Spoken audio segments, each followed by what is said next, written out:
Hello everyone, welcome back to the channel. In today's video, I'm going to show you exactly how to add the games to your TrimUI Smart Pro device in 2026. Now, here is one important thing that you need to understand. All of your games are stored on the micro SD card.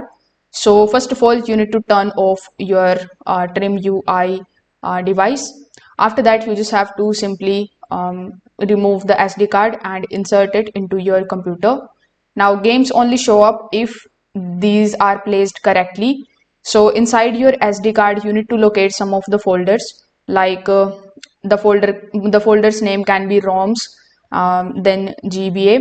After that, we have NES folder, then we have the PS1 folders. So you need to copy the game file into the correct folder based on the system. So the GBA file will go into the GBA folder, the PS1 files will go into the PS1 folders, or NES files will go to the NES folder. If the format is wrong, the games won't appear on the device.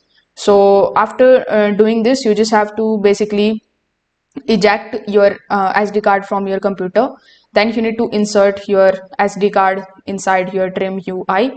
Now once you do this, you just have to simply scan for the games, and all of your games will show up over here on this particular section.